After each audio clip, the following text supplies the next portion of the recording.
My name is Bhatia, and this is the class of BHIC 134. BHIC 134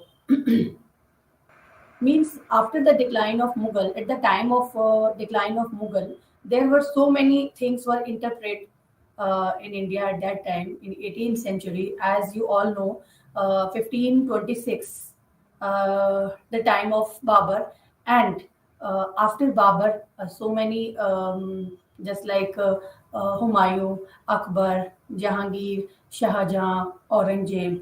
And at the time of Aurangzeb, when Aurangzeb declined at that time, when the Aurangzeb death means 1707 in 18th century, after the decline of Mughals, there were a lot of changes prevalent in India at that time. So many changes they were facing at that time. Means in Unit 1 and Unit 2, we are going to cover our the interpretation of in 18th century, so many things getting interpreted in India. In Unit 1, we are starting interpreting the 18th century. And what was the main thing when the so many things interpret in India? Just like the fiscal system. Fiscal system means the revenue system means export, import, trade, and revenue, and all things just like connected to economy. The fiscal system also had broken down, thereby threatening the lifestyles of a genteel, highly urban class of people, their dependents. The empire was bankrupt, and all semblances of political governance and fiscal probity had apparently disappeared, and this was not all. Not only these things were prevalent in India at that time, at the time of when the Mughals getting declined, only these reasons were not sufficient for the decline of Mughals, and a lot of more things were getting prevalent over there. Just like means the passage of succession means succession at the time of when one emperor getting down and another emperor getting up, and he is sitting on the throne at the time of when one emperor getting down means the death or something else. The reason can be could be at that time. The reason was that just like we have got examples of Shah Jahan and Aurangzeb. Aurangzeb for when Aurangzeb was getting the throne at that time, when the decline of Shah Jahan was prevalent prison to his father Shah Jahan at that time, and after giving prison to his father, he had got throne. That was the very simple for Aurangzeb. But this is not the history, na? Because this is not the good way to sit on the throne. If a father will give the throne to the son, then that is very good for the people, and for the people and subjects and all the centuries were coming in future. But this was not done for the Shah Jahan. This was not done for the Aurangzeb. That is the main thing behind the decline of Mughals. Means there is the passage of succession. Passage of succession. Next is they were having very thirst for the throne, and this is not the very good for the political system of Mughals, just like Aurangzeb. And he was so many. Aurangzeb was so much. What we can say, do the cutter means very at the time of religion means do or die was the feeling was coming in at the time of Aurangzeb, and the people were very much threatened with the name of the Aurangzeb. And in Mughals, if we can say, the Akbar the Great was a good king, and he was when he was then for the welfare of all type of people means Hindus, Muslims, Sikhs, Christians, Rajputs, and all people for all type of religion. He was having a great respect for the all religion. But what about Aurangzeb? That is very opposite to Akbar the Great. That was so many reasons behind the causes behind the decline of the Mughals.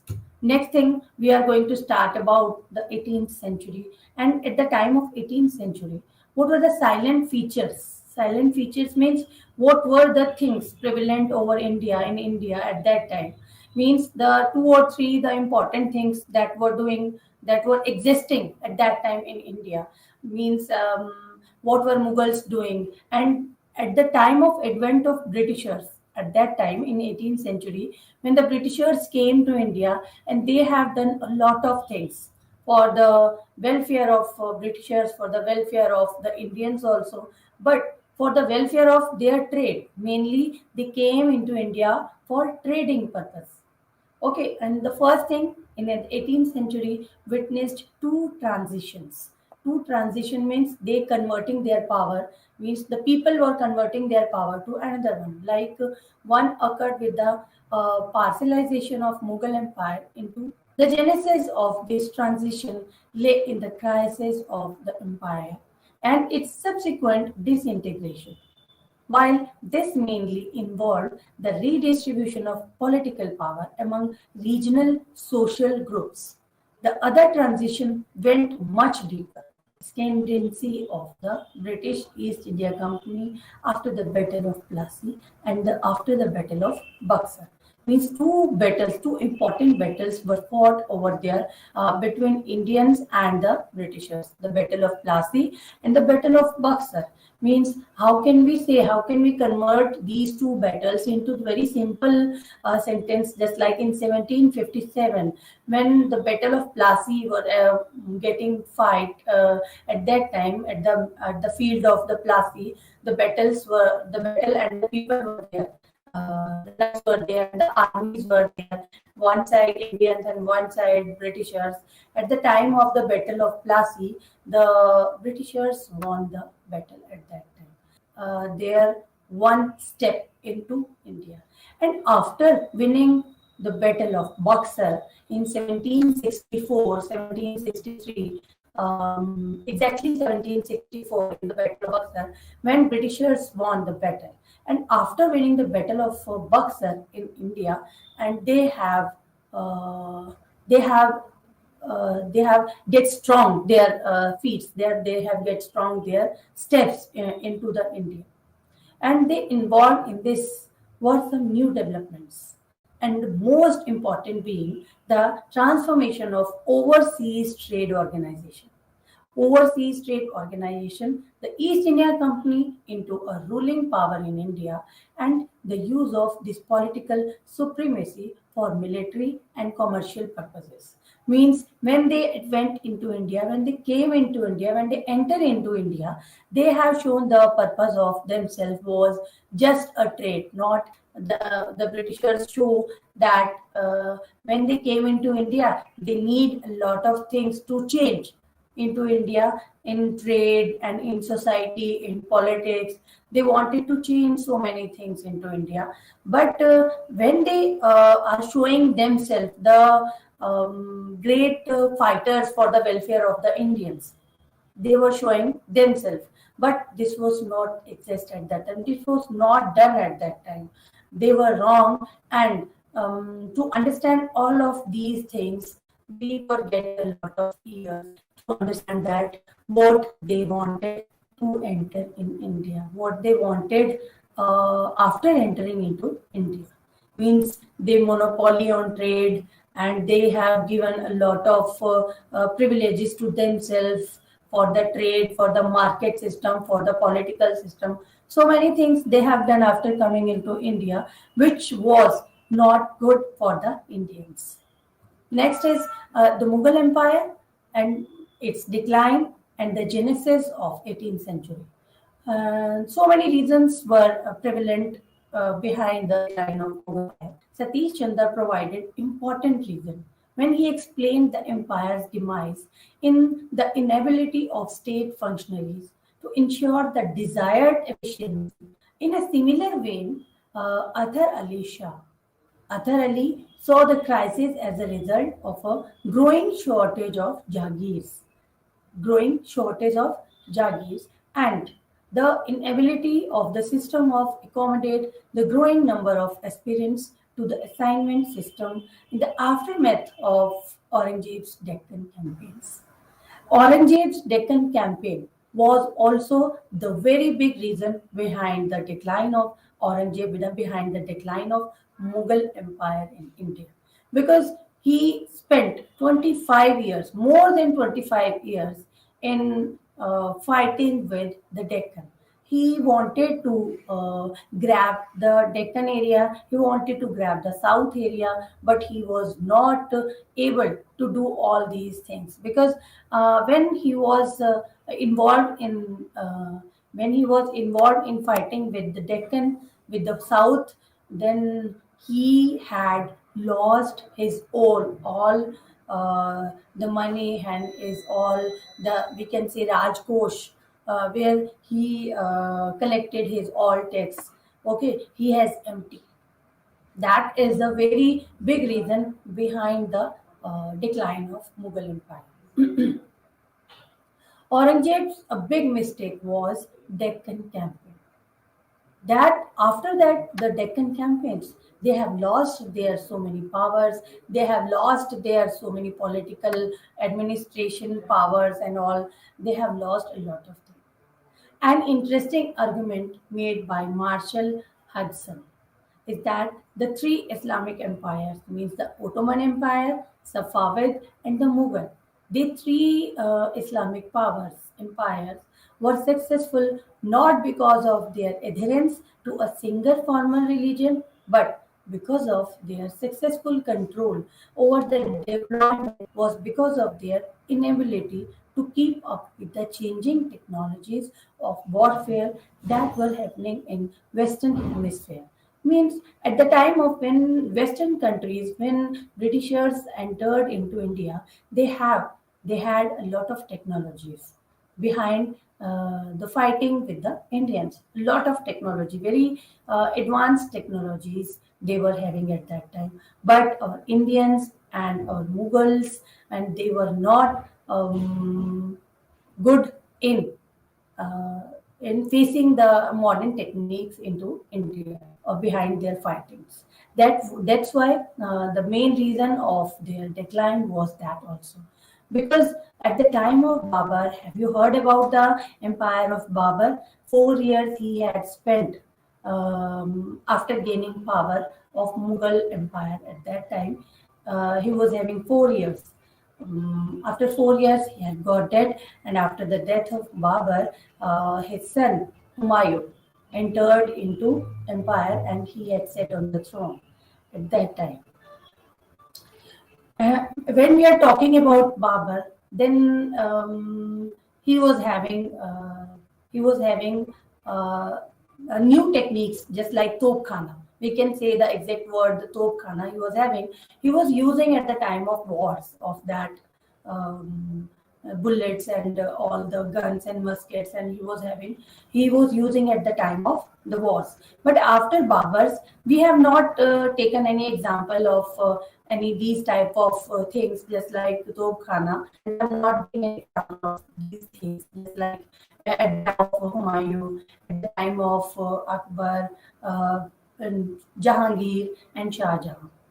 Okay, that's why they were not having that much advancedness in the military technologies at that time. That was also in the main reason. Next is the long term view is that the Mughal Empire provided a number of institutions ostensibly to centralize power. But unfortunately, those led to periodic crises in institutional and fiscal arrangements of the empire, which the Mughals were unable to sort out effectively. Some examples of this are the inability of the state to affect parity between assessment of revenue, means Jama, and what was actually collected, the Hasil, or transmission losses of up to 20% of its revenue from the countryside. Means two things we are getting at the time of Mughals. One, Jama, and second is Hasil.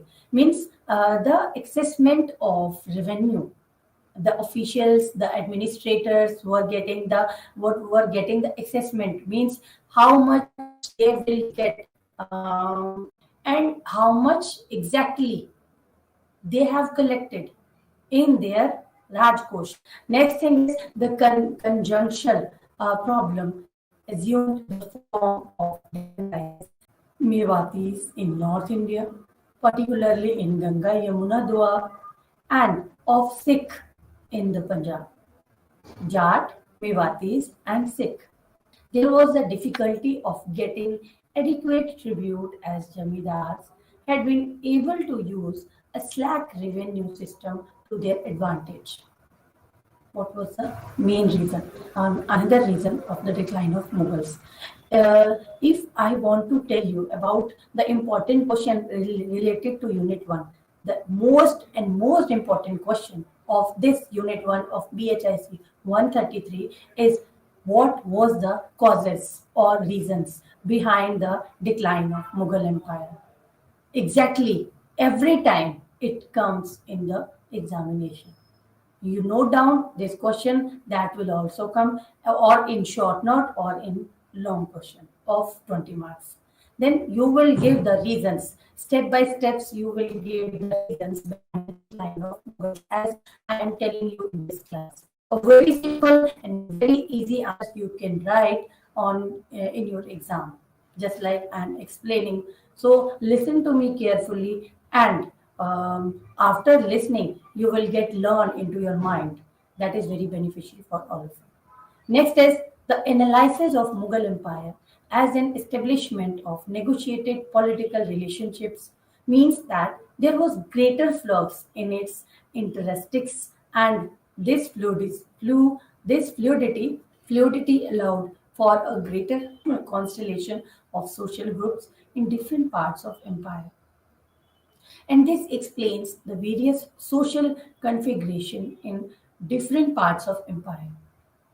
Studying the empire in the terms of fluidity of the relationship between center and the provinces. Center and the provinces allow us to understand articulation between the regions and the center.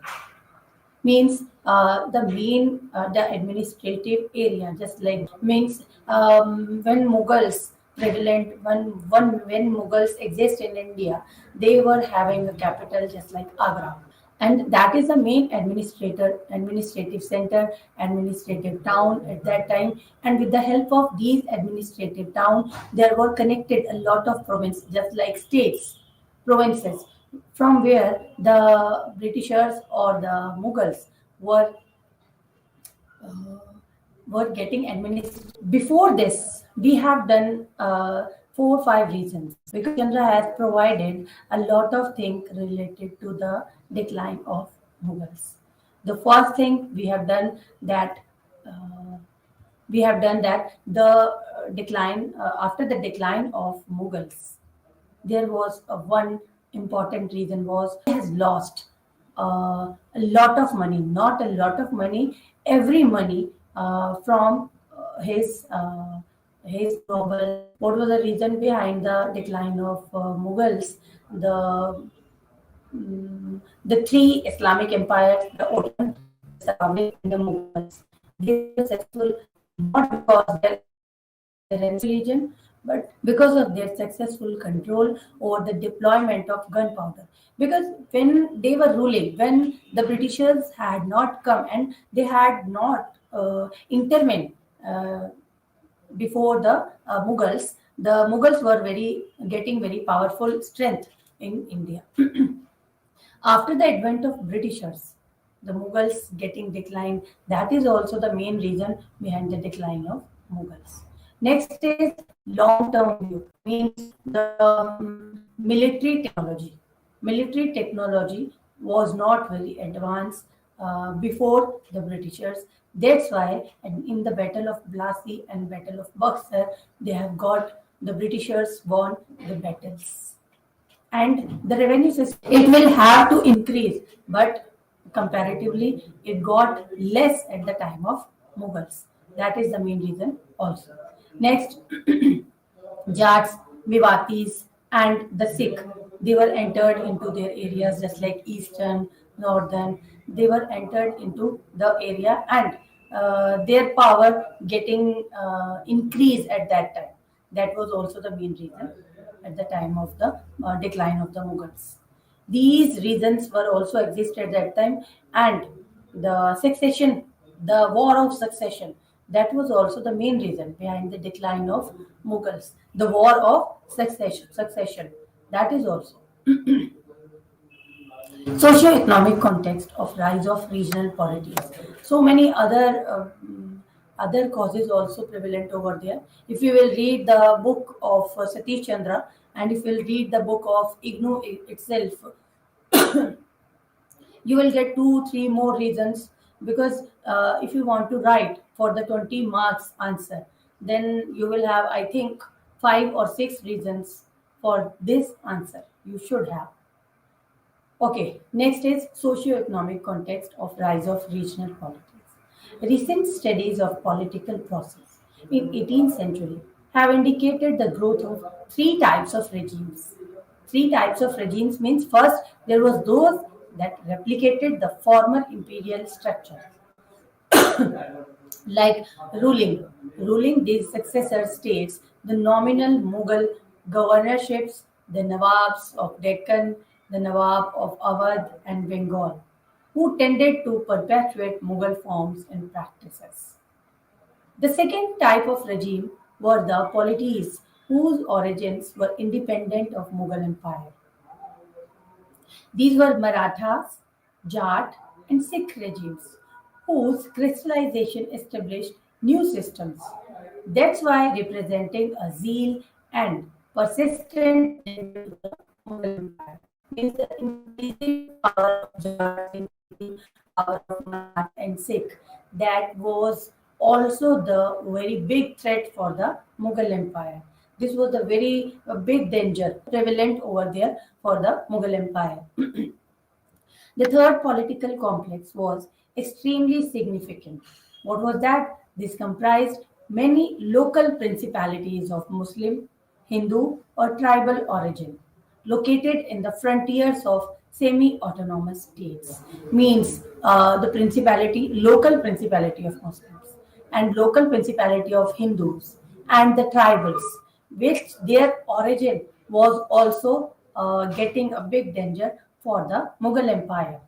That was also in the causes of the decline of Mughal Empire.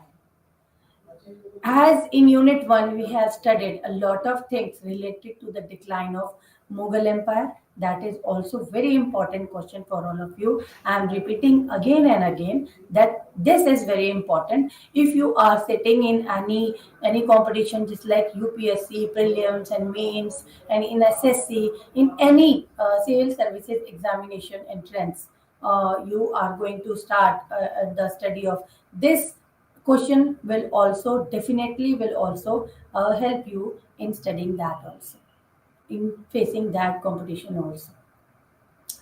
Okay, that was Unit 1, the decline of Mughal Empire. Now we are going to start Unit 2, and the Unit 2 is emergence of independent states. As you know, one thing I want to tell you, as I told my every student in my every class, that after the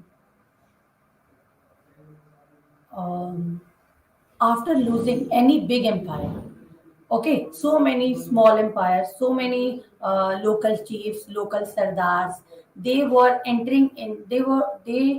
trying to entering into any big empire so that they could have lot of powers.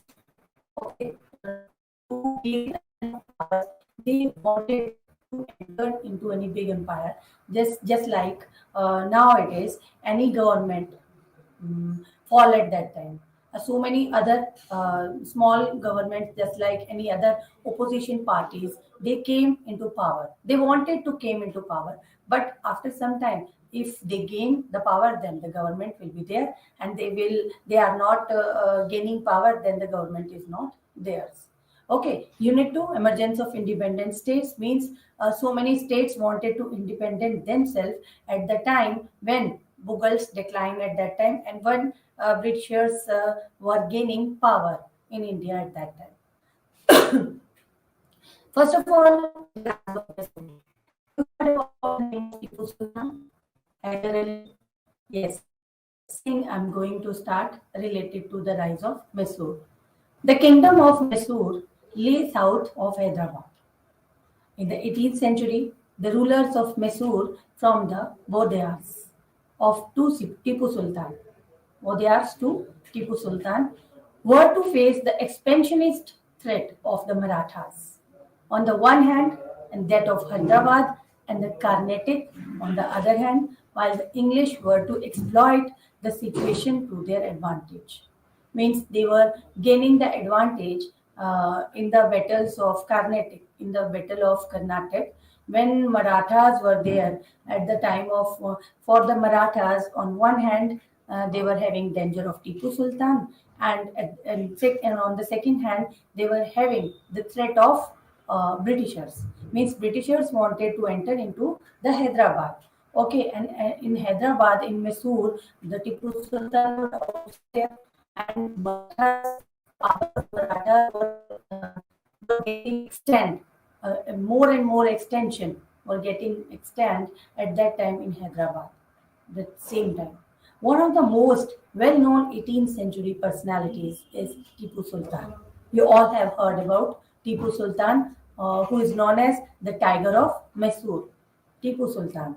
Tipu Sultan, almost a folk hero, symbolizing resistance to British aggrandizement and also an object of malignment in British accounts of their rise of power.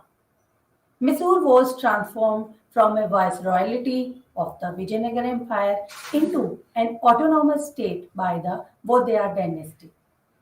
It was left to Hyder Ali and his son Tipu Sultan to establish Mysore as the major military power in the south of India.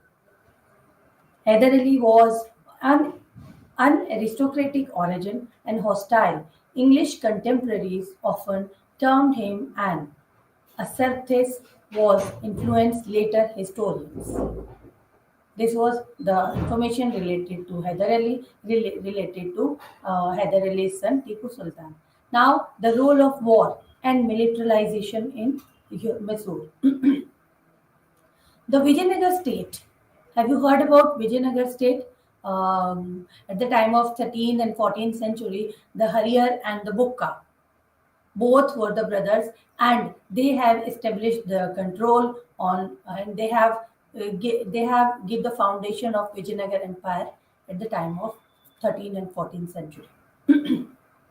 Vijayanagar. The Vijayanagar state was the first in South India to use firearms in establishing its control on other external powers. Yes, the Vijayanagar Empire. Next is the local chiefs. So many local chiefs entered, and so many local chiefs were getting independent after the decline of Mughals. To understand as to why the early militarization in Mysore was necessary, it is important to understand the role played by local chiefs. The local chiefs, mainly polygars, were descendants of hunter-gatherers of forest who had acquired military skills, local political leadership, and military service of Vijayanagar Empire. By the 18th century, most of them had become powerful through two main factors. Number one, the control of revenue and tribute from agriculture on their lands, and number two, through the support of priests of temples of their own community.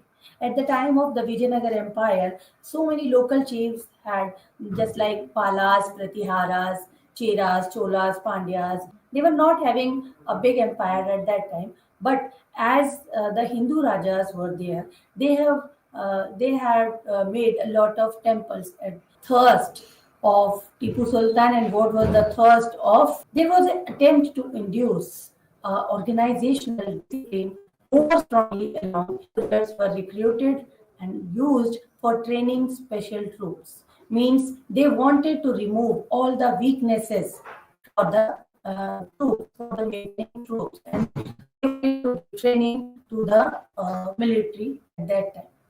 Tipu Sultan, the son of Hyder Ali, went further in subjugation of the polygars. Means they both wanted to recollect the polygars at that time. After expelling them, he rented out their lands to either private individuals or government officials.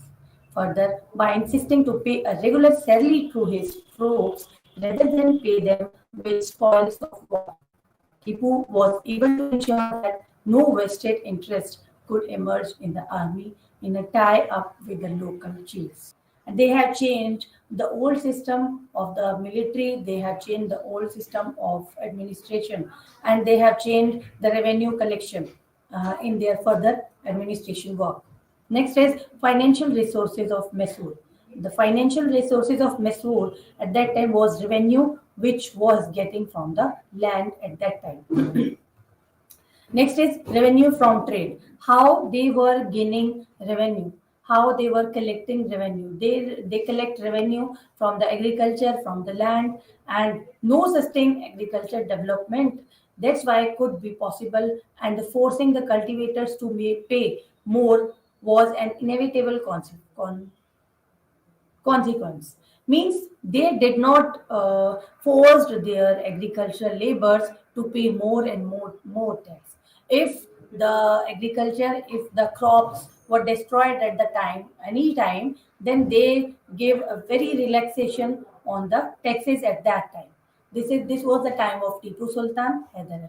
Next, revenue from the trade means export, import, seaport areas. They got a lot of revenue from that places. Trade capital was to be provided for these trade centers from the revenue collected by the state officials. Means they have appointed so many officials to collect the taxes from the particular areas. The provision was made for accepting deposits of private persons as investment in the state trade. The returns fixed around 35%. These type of tax and these type of revenue they were collected at that time. Means the regular inspectors were appointed for regular inspection, where in financial records of these centers was undertaken at that time. The currency was strictly regulated at that time. Next is warfare and the army. How they maintain their army and how they maintain their warfare.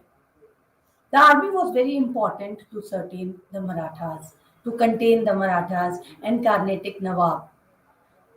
Mysore of English. Unlike Mysore, the thirst to gear up state finances directly for war seemed to be definitely weaker than Mysore.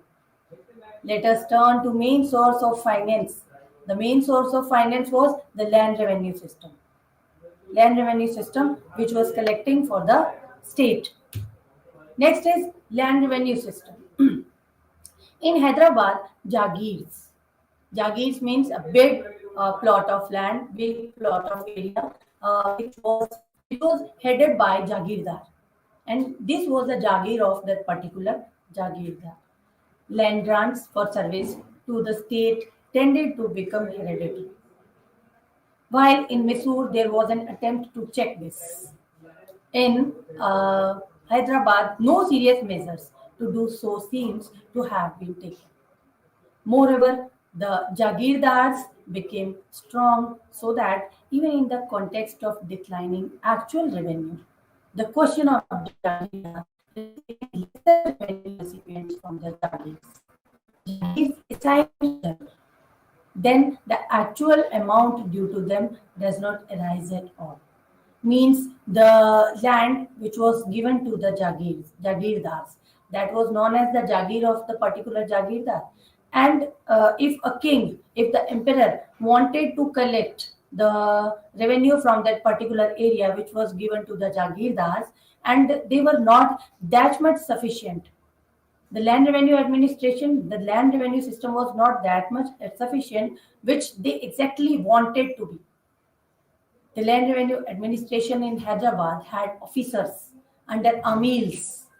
Amils means provincial heads. The measures for regular assessment and the survey was taken time to time. Encouragement was given to the cultivators by the state policy of loans and the reprieves. Next is patrons and clients, means every type of emperor. They have given patronage to the person who wanted to take shelter on that particular emperor. He wanted to take shelter. Means somebody else wanted to come into the empire of the particular emperor. Wanted to come from another empire, from another state, another area, or another country. Wanted to of the king. Means they should have, he or she, they should have the particular what can we say, the he or she should have the particular exact specialty in particular any area, just like singing, just like writing, just like scholarship, just like all the things. They have poets and they have any other specialty for that. That's why they have got the patronage in the particular empire. The nobility in Nizam's period did not have uniform criteria for career advancement under the Mughals. Nizams. Personal relation with Nizam or military skills. Many jamidars or jagirdars who could rally the smaller intermediaries behind them could, with a little military skill and diplomacy, become powerful. Next is the post name is Vakils. The Vakils normally acted on the basis of interest of individuals and were powerful only insofar as their patron was powerful. However, switching off loyalties for personal gain was common. In an atmosphere where no uniform criteria for career advancement exist, the Vakils represented forces of individual initiative in the competition for power and wealth. That is the main work of Vakil at that time. Next, the local chief. After the decline of Mughals, the role of local chief prevalent over there. Unlike Mysore, the local chief under the Nizam continued to control their inherent land on the payment of tribute.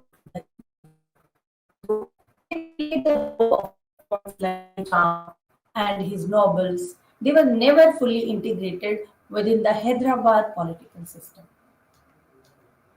Next is administrative system. Yes, at the time of Tipu Sultan, at the time of Marathas, and at the advent of Britishers, what was the administrative system in the administrative system seems to follow the other aspects of the Hyderabad polity. The earlier Mughal institutions apparently continued, but now allowing the consolidation of in the process, allowing individuals. The most illustrative is the case of office of Diwan, who was Diwan who conducted most of the day-to-day affairs of the kingdoms. Here, instead of Diwan, the subordinate hereditary of Dastardar or record keepers. The record keepers became more important, and in the absence of the salaried officials to conduct matters like revenue, record keepers, these record keepers were able to exercise real control by deciding the amount of revenue by local Deshpande or Talukdar and put it in on records. This allowed a lot of them also to make a huge amount of wealth. Means number one, Diwan, and number two is record keepers. Okay, and after Diwan and record keepers, next is the Talukdars and the Deshpande. They exist in the administrative system of India at that time. Next, at the time of Mughals, have you heard about the rise of Sikhism? At the time of Mughals, the rise of Sikhism, they rise means the just like Sak, just like Jats, just like Rajputs, and just like Marathas, they entered into India. Means not Marathas entered into India. They got a political power and they maintained their strong power in India at that time. The religious to political identity means, first of all, we can say the religious identity to the Sikh, and secondly, we can say the political identity of the Sikh into India at that time. They got religious identity also, that they got political identity also. Means they were having military also, they were having troops also.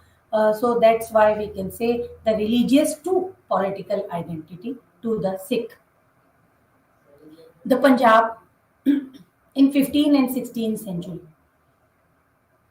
a series of reformist movements revitalized the Indian religious belief system. In the midst of these movements, a new order of Sikhism was born in Punjab. New order, which literally means the learner or disciple. In course of time, as the new cult is getting spread in Punjab, when the new cult spread, the name Sikh became the descriptive title of the people. Descriptive title of the people. A designation not ethnic but religious. Guru Nanak's religious movement was peaceful, non-sectarian, oriented towards reconciliation with secular life. Guru Nanak was succeeded by a long line of 9 gurus who, in the period of about 200 years, not only organized and strengthened the Sikh brotherhood, but built it up as powerful fighting force to face the challenges of Mughal emperors is the foundation. Guru Nanak laid the foundation of Sikhism in Punjab. At the time of 15th and 16th century, they have given their different name Sikhism, means different cult they have given. Means not, we can say the different religion, but we can say the Guru Nanak laid the foundation of one such religion in which all type of people entered into that religion. All type of people, Hindus, Muslims, Sikhs, Christians also, they were having the power, they were having the right to enter into that particular religion because the gate of that religion was open to all type of categories in Sikhism. Guru Nanak laid the foundation. Next, the second, the Guru Angad. Guru Angad developed the script Gurmukhi. Guru Ramdas laid the foundation of Amritsar, Golden Temple you have heard about. Guru Arjan Dev compiled the Adi Granth. Adi Granth that is known as Guru Granth Sahib, which exists in Gurudwaras, and all Sikh read that Adi Granth day by day, all day. Like Guru Har Gobind trained the Sikh in military art and warfare tactics. That is very important. Guru Gobind Singh. He trained Sikh in military art, in warfare tactics. And next is Guru Gobind Singh. Guru Gobind Singh organized the Sikh into a well-organized fighting force. Fighting force with Khalsa as its organizational focus. The Punjab. In 15th and 16th century, a series of reformist movements. We can say the reformist movement to the Sikh religion. The reformist movement revitalized the Indian religious belief systems. Means if we have so many blind faith on some particular thing, then this should be very clear to all of you. After gaining knowledge of Sikhism, after gaining knowledge of Guru Nanak Dev at that time. In the midst of these movements, emerging sect was Guru Nanak, who named his followers as Sikh. Sikh means the learner or the disciple. In course of time, as new cults spread, the name Sikh became the descriptive title of the people, a designation not ethnic but religious. Guru Nanak's religious movement was very peaceful, non-sectarian, and motivated towards reconciliation with secular life. If you want to live secular life, then you should enter into Sikhism. At that time, Guru Nanak was used to say these words like Guru Nanak was succeeded by a long line of organized, strengthened the Sikh brotherhood, but built it up as a powerful fighting force to face the challenges of Mughal emperors. Mughal emperors and their governors. That's why Guru Angad That's why Guru Angad developed the script Gurumukhi. They have developed their script means their own language, just like Gurumukhi. Guru Ramdas laid the foundation of Amritsar temple, means the Golden Temple. Guru Arjan Dev compiled the Adi Granth, means the Guru Granth Sahib. Guru Har Gobind trained the Sikh in military art and in warfare tactics also. Guru Gobind Singh organized the Sikh into a well organized fighting force with Khalsa as its organized focus. Means they have given the word Khalsa to his organized force. Who has given the Guru Gobind Singh means the I think seventh Guru of Sikhism. Next is the rise of Sikh state. Who was the founder of Sikhism into India? Guru Nanak Dev. And what was the role of Ranjit Singh? What was the role of Ranjit Singh? Ranjit Singh was a big hero for the Punjabi society, for the Punjab, and the Ranjit Singh was acknowledged as the ruler of the whole of the Punjab, from the Satluj to the Indus.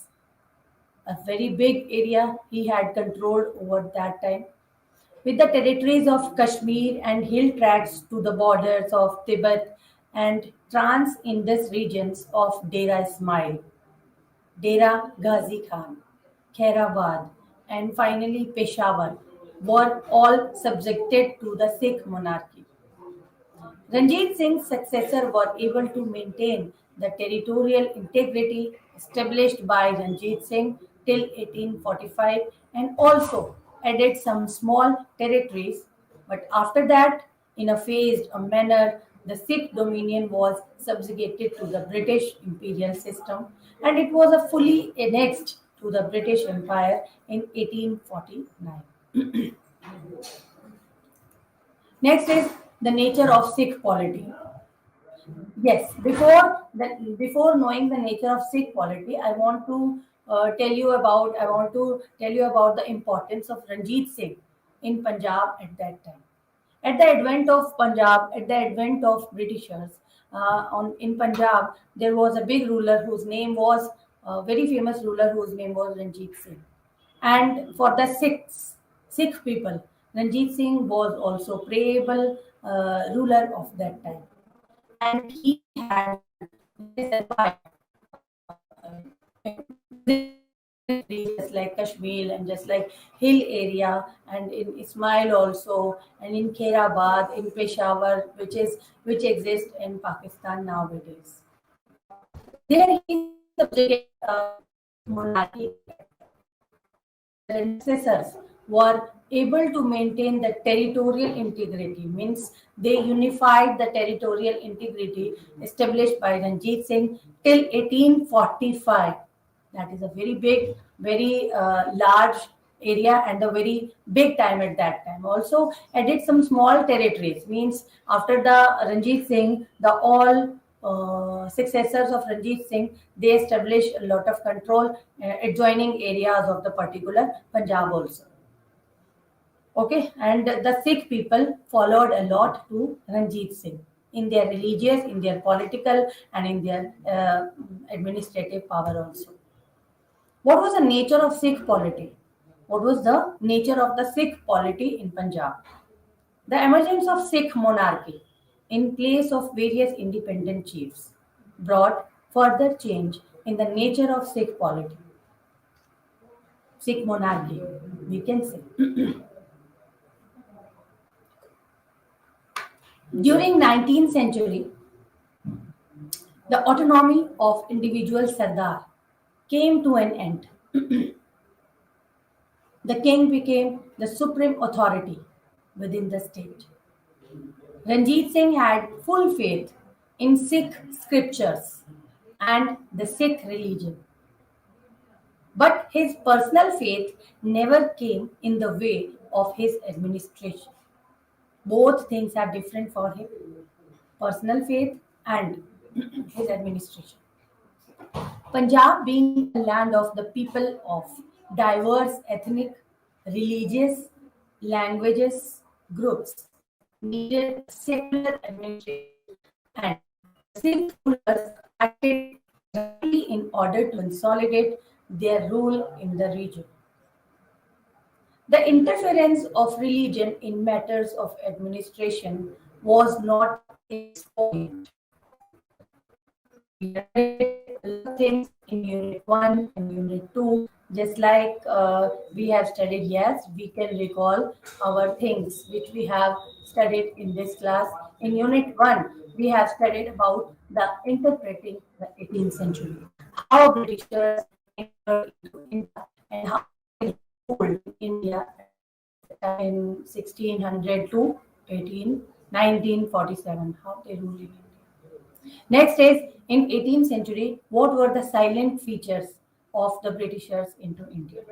Next, how the Mughals declined, how they have done a lot of mistakes when they getting decline in India, and after the decline of India, how Britishers had taken the benefits of the declining of Mughals into India, like so many problems they have faced, and so many problems they have faced while entering into India, and so many problems they have faced when they were getting declined.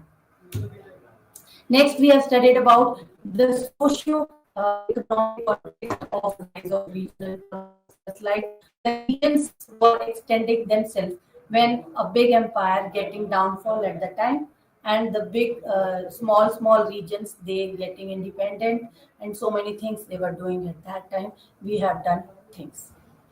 In Unit Second, emergence of independent states. So many independent states they emerged in Mughal India, and in the after the Mughal India, we can say the British India. Okay, modern time is getting start after the medieval period when the decline of Mughal getting exists at that time. That was not accumulated, and after decline of Mughals and at the time of the advent of Britishers, we can say the modern time period of India.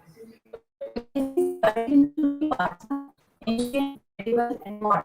In which I see 131 and 132, we have studied about ancient. We have studied and we read about modern India. In our next classes, we will cover Unit 3 and Unit 4 of British India. We have studied about Mysore, we have studied about Tipu Sultan, we have studied about Hyder Ali, the father of Tipu Sultan. And the Tipu Sultan, we can say we know about Tipu Sultan, what the tiger of Mysore. He fought with Britishers, he fought with Marathas a lot, and after Mysore and after this Marathas, the British advanced into India. Next is the rule of local chiefs and the role of war and militarization in Mysore, how the Tipu Sultan militarized themselves and how they make themselves military strong. And at the time of local chiefs, how they getting themselves independent into India in the time of 18th century. Next, we have studied about the people, the Hyder Ali and the Tipu Sultan and the Britishers. What was the thirst of themselves in India? How they were doing so many things. Next, we have done administrative of Mysore. Next, after that, financial resources of Mysore, just like revenue they were getting from land. And next is the revenue they were getting from the trade, export, import, and seaport area, and taxes they were getting over there. Warfare and the army, we have done a lot of things. They have fought a lot of battles with the Mysore, Marathas, Britishers. And land revenue system means how much they have got Jama and Hasil. And next is patrons and clients, how the people entered in, at the time of Mughals, at the time of Mysore. So many things we have covered in this. At last, we have studied about Sikhism. Now it's the time of end. Thank you and have a nice day.